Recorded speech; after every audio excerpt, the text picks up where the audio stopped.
Very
warm welcome, Mr. Matt Hart. Thank you for having the time to talk to me. Second take since I messed up the last one, and I'm so grateful we have another chance. Wonderful. You are a very busy man. Just last night you had a DJ set, as far as I know, which will be mentioned later on again.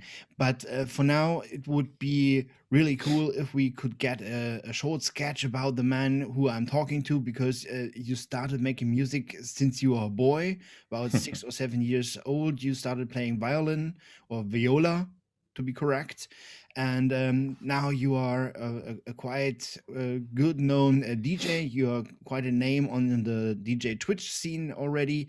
And please share a little story about yourself to us and the audience, please.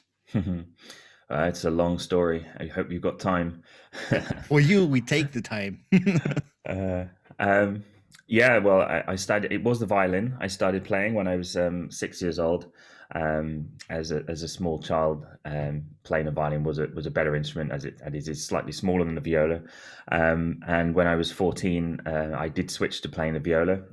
Being a slightly bigger, more mellower, it fit my personality better, as I'm pretty chilled and laid back and a bit more mellow, I think. And around about that time, I got friendly with a guy who was into, like, I guess, darker music, heavy metal and that kind of thing. This is being like 14, 15. And he lent me some CDs, and I burnt them to a cassette, and I had my Walkman, and I was listening to a lot of like things like Fear Factory. So that influence of industrial music, heavy metal music was there from an early time. So listening to Fear Factory, my parents always said it was like I was listening to road drill music in my bedroom. I guess that kind of inspired me forward as far as the music that I kind of got into and fell in love with. The first live show I went to was actually the Beastie Boys in Wembley Arena, and it blew my mind, live music like that. And following on from that, then I started going to like Fear Factory and heavy metal shows, and basically loud music. And I kind of fell in love with it. And where did we go from there? I left home, I left school, I went to music college. I was still studying the viola at the time, in London. So I spent a year there, and eventually I joined an orchestra, which I'm in now. But it gave me the time to be able to go to shows, to start kind of being creative with writing music as well. And in that time, I was going out in London, and I found pubs like the Crowbar, the Intrepid Fox in London, and eventually I was introduced to Slimelight Club, around about 2004, 2005, I think it was. So that kind of the more dance-edged industrial music really kind of began to inspire me, and I loved it. And for about 10 years, I was clubbing there, and just loving it more as a patron of the clubs. I uh, I'd started playing guitar as well, I guess around 2001, I think. And I switched to bass guitar as well.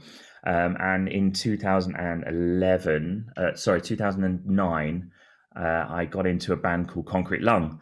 Concrete Lung were a band from the UK, obviously. The front man was from Manchester, but was living in London at the time. Ed Oxheim. So he formed Concrete Lung, and he was looking for a live band.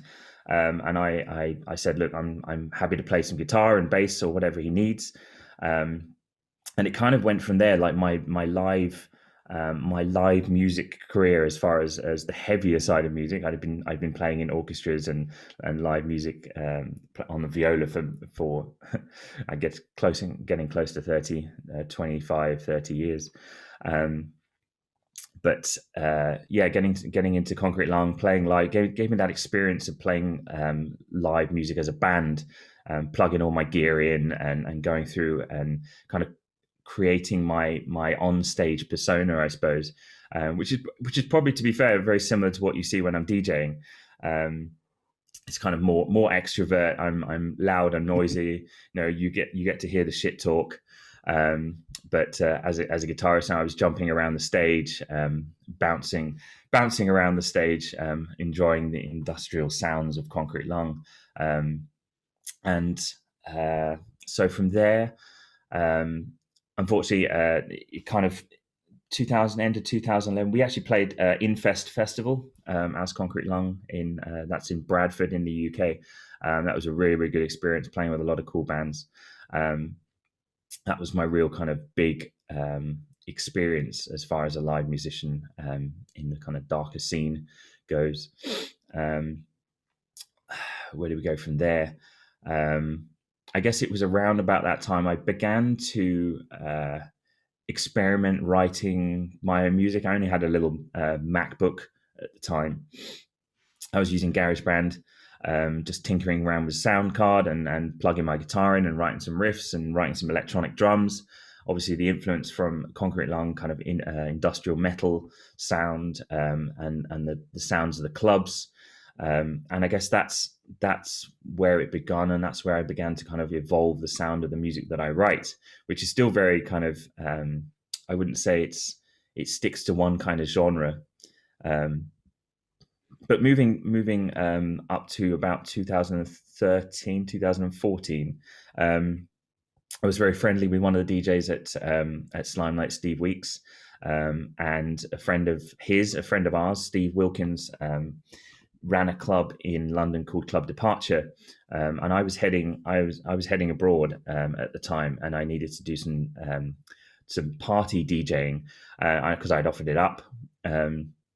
And so I got into DJing a little bit, just using a small controller and an iPad, and it kind of went from there as far as the DJing goes.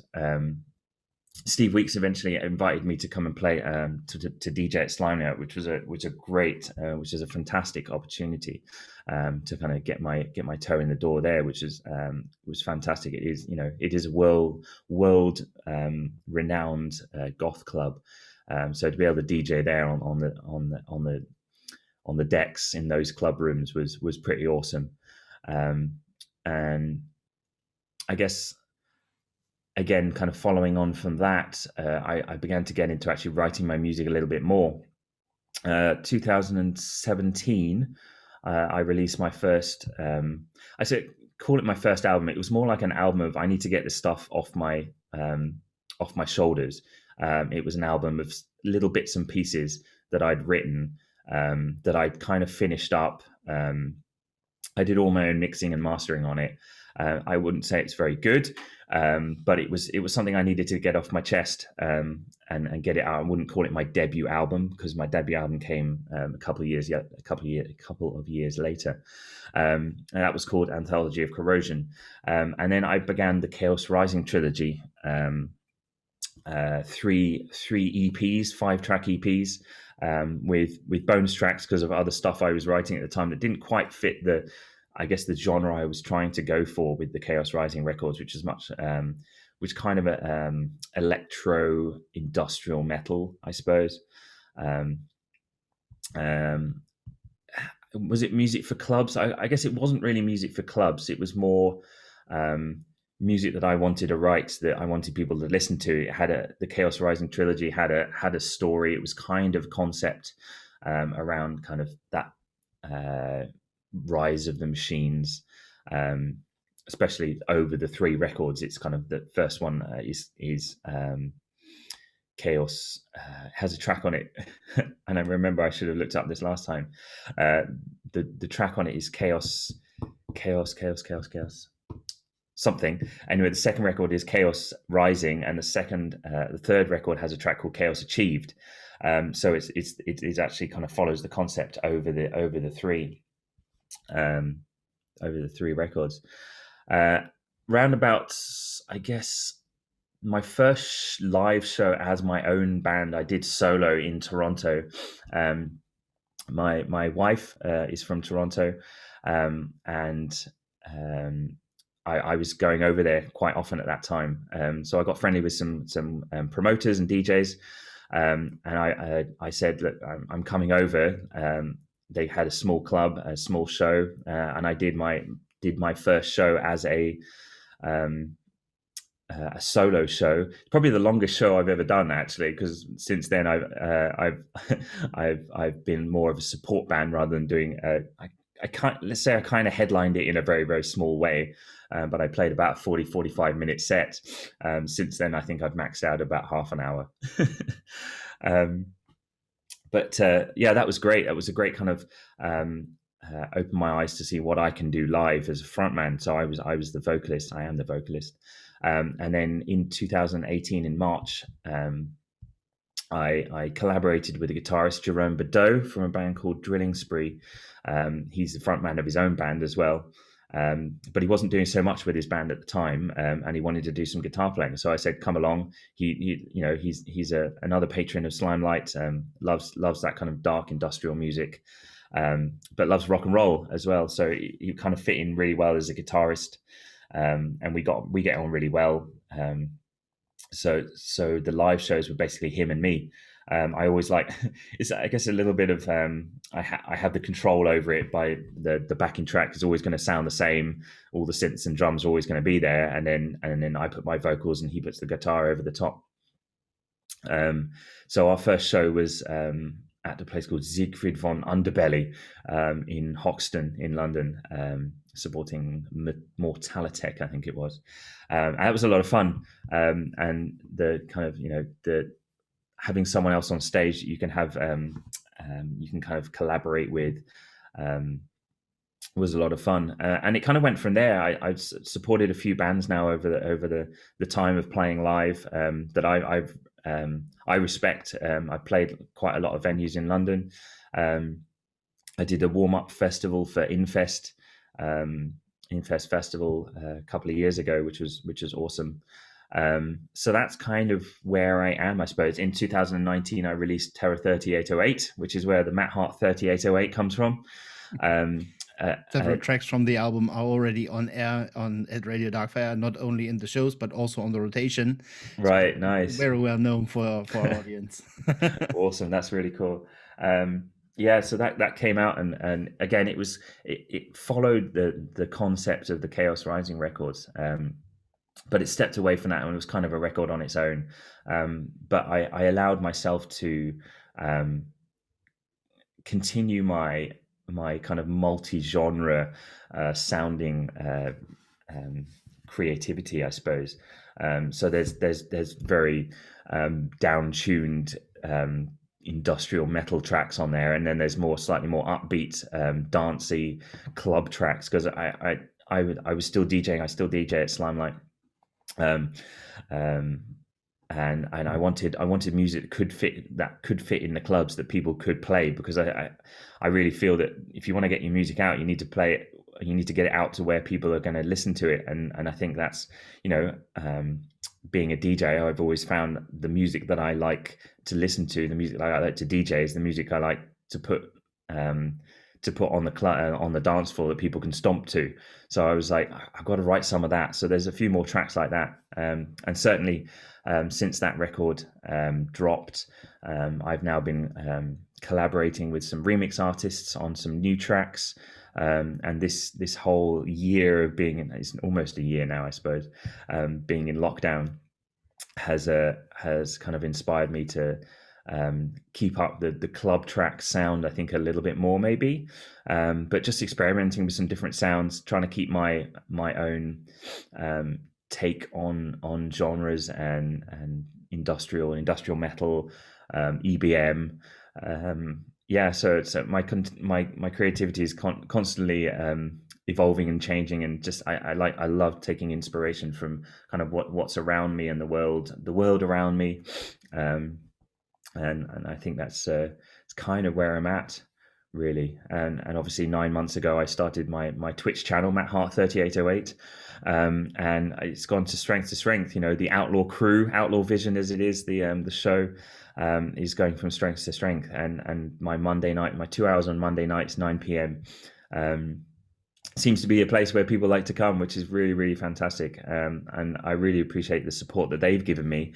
But I found it as a great way. I obviously not being able to play it in live shows, a great way I could get my own music out to a crowd.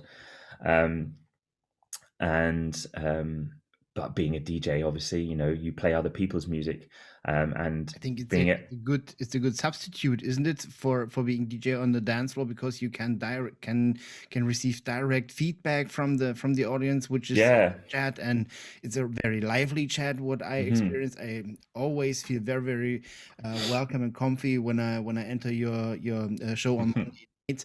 Unfortunately, I often have to lurk because of the work for the radio, but it's always cool to come there. You get the personal regard, you get a personal welcome from most of the chatters, and it's like coming home into let's say a second living room, if you want. Yeah, it really is like that. I mean, it's the same for so many DJs now on Twitch, but that for me, that Monday night between 9 and 11 is like, let's invite our friends round to the house, and I'm going to spin some tunes, and Slither's going to make the drinks, and we're going to have a little party in the house, and it really feels like that. It's a close little community, and like I was saying, like the main feeling I get from it is I want to support the artists out there. I have the track ID up on the screen, so people can Google or search Bandcamp for those tracks, and because really the artists aren't making much unless they're actually releasing music regularly. They're not making so much because they're not getting the live show experience. I wish more bands would do some live shows online or get on Twitch or something, but it's not the case. So I've got to support them from what I do as a DJ, in amongst promoting my own music, and getting other DJs to play my music, which is awesome.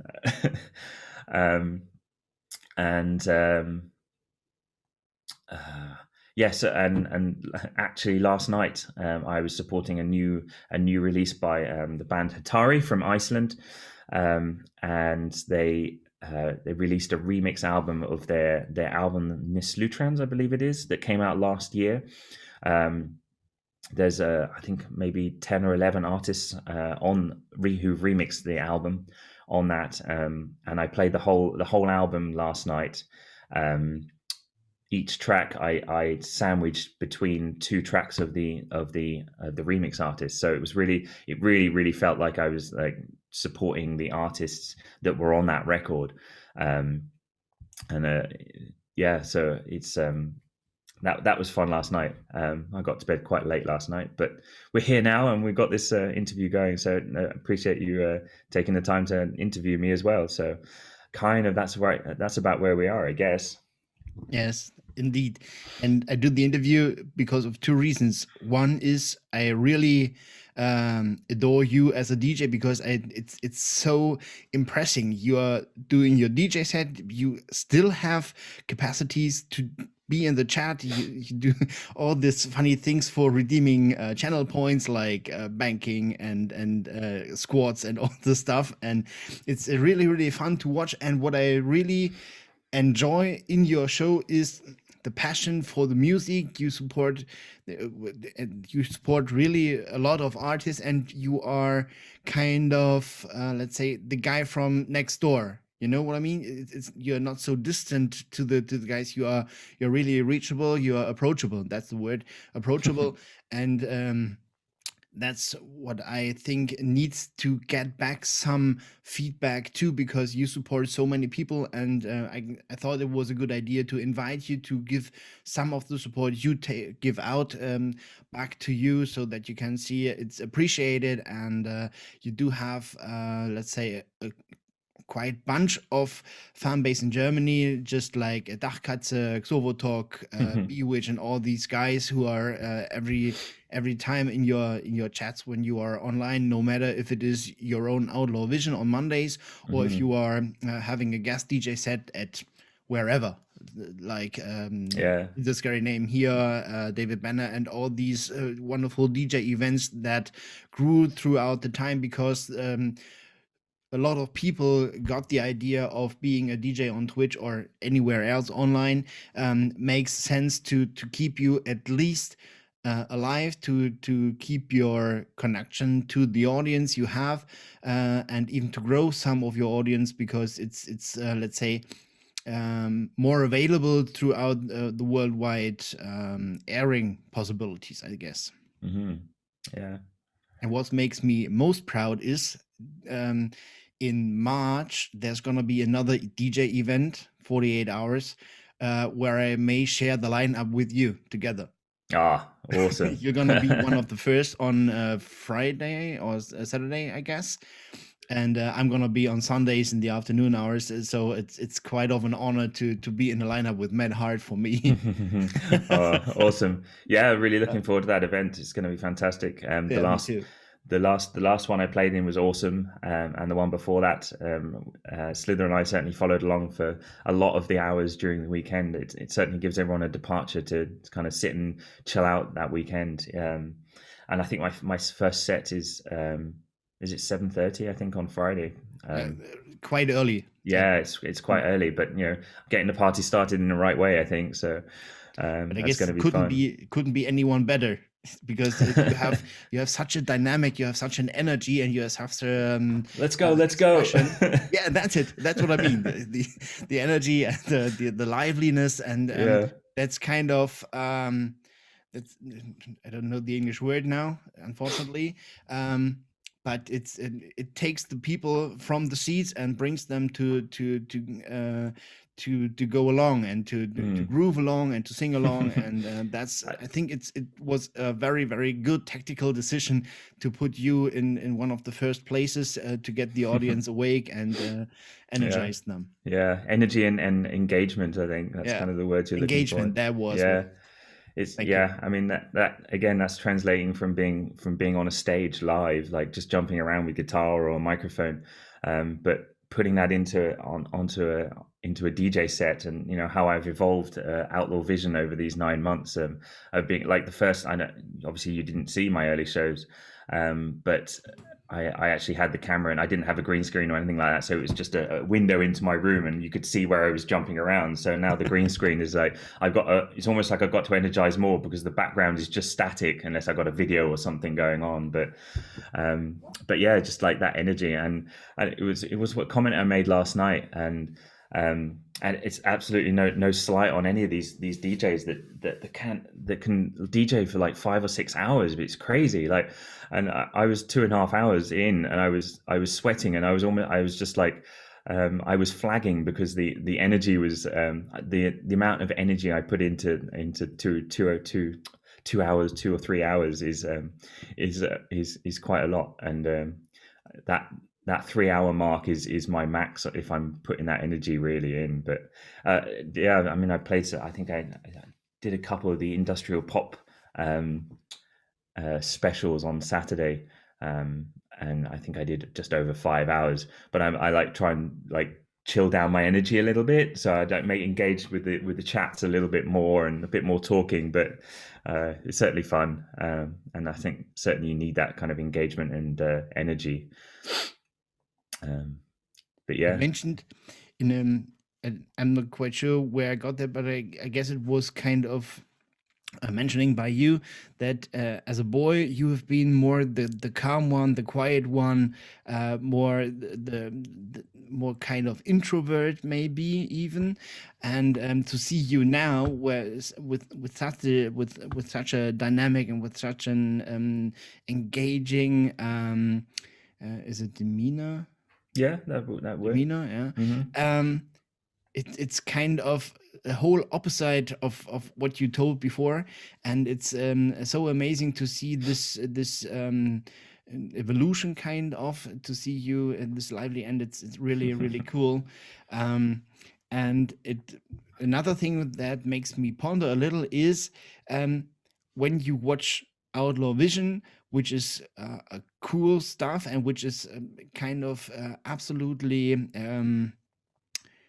well thought concept, but where does it come from? Where do these dystopian ideas come from that you tell the people about the wastelands of 3808 and that you're streaming back in time and all this stuff, which is absolutely fantastic.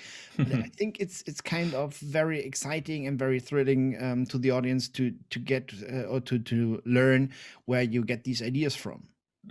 um, I guess, like I was saying kind of at the beginning, like where I got into music, Fear Factory was one of those bands that I really got into.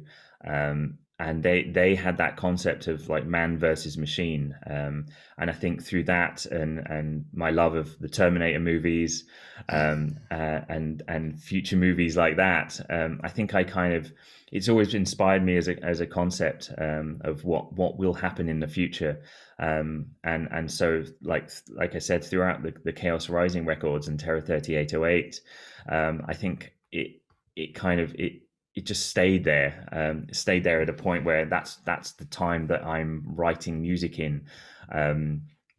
That's the concept. That's the story that I'm the story arc that I'm writing, albeit in a very, I think, basic way. But it's that's, the man versus machine. The future. I mean, we've reached a new ice age. The new record, hopefully, cross fingers, if I work on it hard enough, will I think it will have more of a cold element to it. The machines are still there, but this new ice age has kind of breached the world. And I think that's where Outlaw Vision came from. It just came out of the 3808 actually. A funny story, short story, but funny. When I created my Instagram account, maybe, I don't know, 6-7 years ago, the auto number, how sometimes it can give you a number after your name. The auto number it came out with was 3808. So I just kind of used it. So my Instagram was Matt Hart 3808. So I used that date, that specific year as or that number as a year in the future. So it's nearly 4 millennium away. And no, nearly 2 away, but 4 millennium. Now it's two, but Nearly 2 away. But so I stuck with the 3808 number. The idea of the show is that in 3808, I'm in a bunker, deep underground, surviving the ice age, surviving the machines, with my outlaw crew, which is, it's kind of like a bit like a guerrilla army in a way, which is where the kind of the little rank emotes come from in Outlaw Vision. Stay longer, get more rank. Do good things, get more rank. I tried to build on that idea of a kind of community army, but in a good way, in a positive way. yeah. And so being in this bunker, I've got nothing better to do. I'm kind of the um, on-site radio host, I suppose, or visual radio host.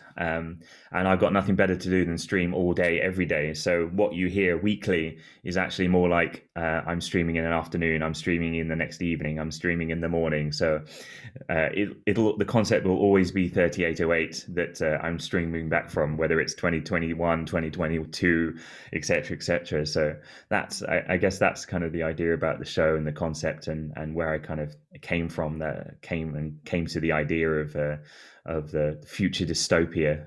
Yeah. And you're highly a creative content creator. You do have such great ideas, just like you did a Valentine show last Sunday, which you titled with "Love Hates," to show the two sides of every story, which is really really cool. And you had this amazing red heart background in your screen, which was absolutely cool and fantastic. And kind of, let's say, a contrast program to the harsh and kind of discomfort or uncomfort wastelands story, where you have greenish and coal and of course dystopian backgrounds in which you use in your outlaw vision. And you also had this cool idea of industrial pop stream, which you had already twice. And so it's never boring, because you always care for entertainment, for diversity in your program. It's every day is just another show, and you don't do things twice, and that's great. Mm-hmm. Um, I have to admit that the love hates concept came from Slither 3808. She has some great ideas as well, and doing the industrial pop special was certainly an idea we came up with, and so she's been a massive help behind the scenes on doing that kind of thing. As you know, she's my moderator in the chat, and we. The love one, I was like, oh, I don't know, it's a bit out the box for me in the music, but we sat down and looked at what we had, the music we had, and I can't believe how much music we really came up with that actually fitted really well with that concept, that idea of that stream. But yeah, the creative design of the stream is all me. That's me. That's, just trying to do something different, keep it kind of looking a bit different, so people aren't necessarily expecting. Or so people are not expecting something that looks the same. So bits like, oh, this is new. That's a cool look. Yeah, you're going to get red in your face for the whole 4-hour afternoon today. Yeah, absolutely. You're a really cool team, because it's also a very big effort of Slither that we can have this chat together, which I really am grateful for. It's really cool. We also do often type messages together to organize things, or to talk about the next events you are planning on, so that we can share the word or spread the word about it. And she's really adorable. She does a wonderful job as a promoter, because she also took it in her hands to provide material to us, and she helps you very much with most of these organization things, because you do have a day job, which we didn't mention, but this also means, just like me, I do have a day job too. So that means, of course, to everyone who is in this situation, you don't have that much time to do these strategic thing, and it's always good to have someone backing up. And she does this job. Oh yeah. I mean, it's fantastic. Yeah, definitely. And she told me after the stream last night that her thumbs hurt, because she was just like constantly firing out the links for the bands, and we were supporting the artists all together last night. We actually had 3 or 4 of the artists, 5 of the artists from the record in the chat last night, which is fantastic. Cool. but yeah, I mean, just those specials, coming up with the idea of those specials, I obviously chose back 9 months ago to do a show on a Monday, and really, who thought Monday would become a party night? People think about Friday night and Saturday night, and I knew that there was other DJs, friends of mine, that did shows on Friday and Saturday. And I was like, I'm not gonna stream over them, even though it is a party night where people are far more up for kind of having a few drinks and having party together. I thought, well, no one's on Monday, I'm going to stream on Monday. And I can't believe we've been doing it for 9 months.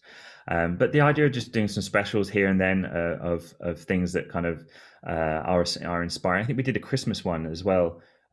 Yes. A covers one, that was it. The covers at Christmas, but trying to fit it in around the guys that I know that DJ, and try not to step on too many toes. But sometimes it happens. But I think just going forward, Monday nights is where it's at. But we'll just do a few specials here and there.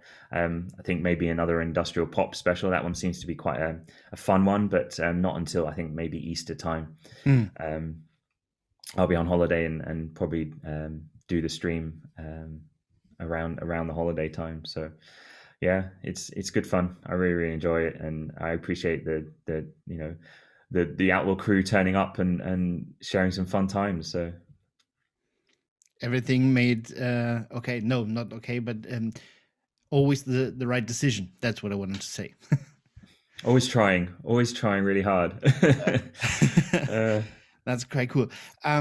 So you mentioned that you are already having some thoughts on new material. Do you have kind of a goal, or are you saying I don't want to be nailed onto a specific date? I just want to take the time to develop the things as good as possible. I think that's the idea. I took on a new job last July, so I've actually been doing this show. Sorry, last June. I've been doing the show while that job's been going on, but the job is really quite intense. I'm training at a music school, so the hours are I'm in the office from 7 till 6. So getting the time to actually write and have a life and have a wife, it certainly has its difficulties trying to kind of get that time to write music. But sometimes I am away with music, which is why we drop into bunker 2, bunker 3, like I am this weekend, which is why you can see a random green screen behind me, because I'm streaming from the room that I'm staying in. But going forward, a new record. It's my my desire to have a new record out by the end of the year. I was thinking summer, but I may put it off to the 2-year point from Terror 3808. I think that would be a good point to get to. 2 years after that record seems to be when most people drop albums, every 2 years or something like that.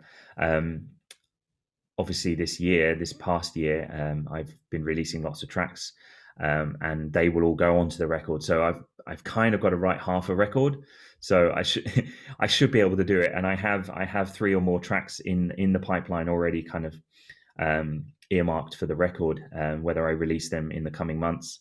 But I kind of don't want I want the record to be a compilation of what I've released this year, starting with Trilogy, which was the beginning of January, I think it was. Came out with the remix album, the remixes from Chaos. Obviously they're out, but there are a couple of other remixes, the Moen Exists and the ESA remix, that don't have a house on an album necessarily. So I may well put them onto the record, as well as Trilogy, Isolation, Terrifying, possibly just a remix, or that may be just a track on its own. I don't know. Likely DarkFire as a going out track from the album. So yeah, I have a few more in the works, and a kind of before the end of the year timeline is probably where we're going to go with that, I think. But we'll see. These things change, and how much time I get to do it, and and where live music goes. If we can get out and playing some shows maybe by the end of the year, that'd be great to be able to kind of promote the record in that way as well. But Absolutely. I'm not going anywhere. I'm staying on Twitch, and promoting my music out through there, and really kind of engaging with other DJs, which has been great, especially through the 48-hour stream. Getting to know other DJs around the world, which is really incredible, that I probably wouldn't have met ever before. I had a few acquaintances with some of them. And Scott Duran, Dark Indulgence, I'd been in contact with him for quite a while, because he's played my music. And the Communion After Dark guys. But really around that, I hadn't really talked to many DJs in North America. And I think trying to get the music out to the world, really, DJs from Australia as well, which, getting my music played around the world is it wouldn't possibly been a thing had coronavirus not happened. So it's certainly an odd time, but awesome to be able to kind of get my music out to people in this kind of way. Yeah, I would say we did the best from the situation we are in now, and as always, it always has benefits and flaws, I think. Definitely. And I think we did a good job. And if not for this DJ event where you have attended, we wouldn't have gotten together too, because we watched you on the 48 Hours of Darkness in the, I think it was the Christmas thing. And where we saw your show and was so impressed, and we got contact to Slither, and she said, "Hey, you're a radio station. Would you mind to play some music from Matt Hart?" And I said, "Yes, of course. Just send me an EPK, and we're in." And that was the beginning. And now we're sitting together and having a chat. Yeah, for sure. Good times. That's quite cool. And I think that it has its merits, these lockdown-ish thing we're all in.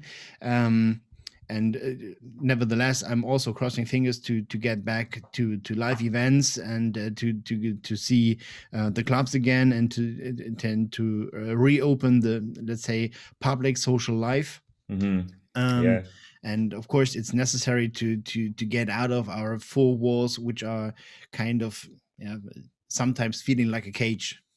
Just a little bit, yeah. Especially during the winter, like the first lockdown came along in March, and we had beautiful weather all the way to the summer. So just being able to go out and enjoy the sun in the garden and outside was great. But this lockdown over winter has certainly been a different experience. Definitely more inside, or going out where it's cold and in the rain. I'm sure Germany's the same, but London is certainly very grey most of the time during the winter. Yeah, same here. Today we are quite lucky. We do have some sun, and getting kind of warm. Like I have to calculate. Don't know the Fahrenheit, but you do you use centigrade. Yeah. So it's 15 degrees centigrade around. Oh right, wow, warm. Yeah, it's quite warm for February. It feels like spring.